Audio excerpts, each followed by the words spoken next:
Assalamualaikum warahmatullahi wabarakatuh. Halo teman-teman, di sini kita akan bersama-sama belajar tentang integrasi aritmatika sosial dalam konsep Islam. Oke, sebelum kita memulai pembahasan, di sini kami akan memperkenalkan diri terlebih dahulu. Kami dari kelompok MS Cendekiawan 20 yang beranggotakan 4 orang. Diana, Diah, Fedri, dan Indah. Tahukah kalian siapa tokoh muslim yang menemukan ilmu aritmatika? Nah, berikut ini merupakan penjelasan mengenai sejarah singkat aritmatika. Al-Khwarizmi merupakan seorang muslim ahli matematika yang lahir pada tahun 780 Masehi.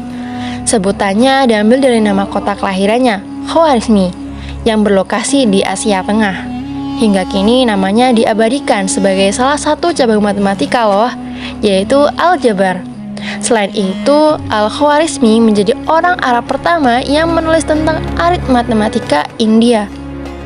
Menurut Roger Graudy dalam Promise de Islam, hal itu dilakukan Al-Khwarizmi setelah memboyong Siddhanta karya Brahmagupta ke hadapan khalifah. Nah, kalian pasti sudah sering dengarkan kata aritmatika. Apa sih aritmatika itu? Jadi, aritmatika berasal dari bahasa Yunani yang berarti angka. Dulu disebut ilmu hitung dan merupakan cabang matematika yang mempelajari operasi dasar bilangan. Al-Khwarizmi membahas aritmatika dalam bukunya Calculation with Hindu Numerals. Ahli matematika Arab lainnya, Al-Kindi, mengupas aritmatika dalam kitabnya berjudul Kitab fi Isti'mal Al-Adad Al-Hindi dalam 4 volume. Lalu, pentingnya belajar aritmatika itu apa ya? Aritmatika sosial sendiri itu ternyata sangat penting loh dalam kehidupan kita sehari-hari. Seperti halnya sering kita gunakan dalam urusan perhitungan yang berhubungan dengan uang. Seperti contoh kecilnya nih, kita membeli permen deh.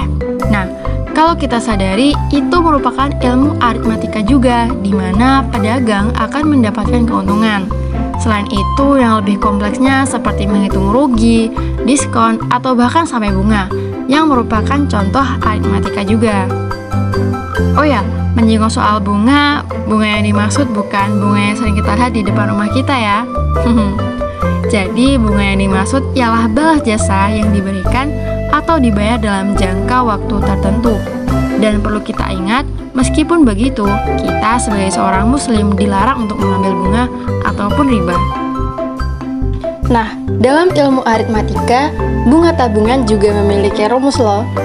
Bunga tabungan sendiri bergantung pada besar tabungan mula-mula atau M, lama menabung W, dan suku bunga bank per tahun P%. Rumusnya, bunga tabungan per tahun sama dengan M dikali P%. Bunga tabungan selama N bulan sama dengan M dikali P% dikali N per 12. Jumlah tabungan keseluruhan sama dengan M ditambah bunga tabungan. Mari kita lihat contoh soal berikut.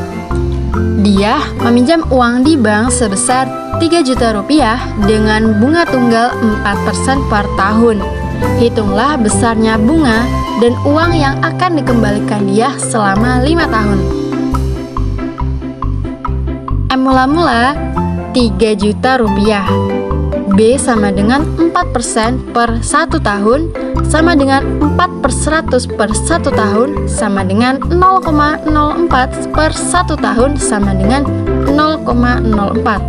N sama dengan 5 tahun. Besar bunga selama 5 tahun adalah B5 sama dengan 3 juta rupiah dikali 0,04 dikali 5. B5 sama dengan 600.000 rupiah. Besar uang yang dikembalikan adalah M5 sama dengan M mula-mula plus B5. M5 sama dengan 3 juta rupiah plus 600.000 rupiah. M5 sama dengan 3.600.000 rupiah. Kita bisa simpulkan bahwasanya uang yang dikembalikan dia itu lebih besar dari uang yang dia pinjam. Kenapa bisa gitu ya? Apakah ini termasuk riba? Oke, sekecil apapun kelebihan dari pokok hutang, maka itu adalah riba. Sebagian ulama seperti Yusuf Qaradawi, Mutawalli Sya'rawi, Abu Zahrah, dan Muhammad Al-Ghazali menyatakan bahwa bunga bank hukumnya haram karena termasuk riba. Adapun dalil diharamkannya riba adalah firman Allah Subhanahu wa taala dalam Quran surat Al-Baqarah ayat 275. ذلك بأنهم قالوا إنما البيع مثل الربا وأحل الله البيع وحرم الربا. Nah, sekarang kita tahu nih salah satu contoh dari penerapan aritmatika sosial dalam kehidupan sehari-hari kita. Seperti contoh bunga tadi, yang ternyata dalam syariat Islam disebut dengan riba dan sebagai seorang muslim kita dilarang untuk melakukannya. Nah, sekarang teman-teman udah tahu nih tentang integrasi aritmatika sosial dalam konsep Islam. Kalau begitu, sekian dulu ya. Wassalamualaikum warahmatullahi wabarakatuh.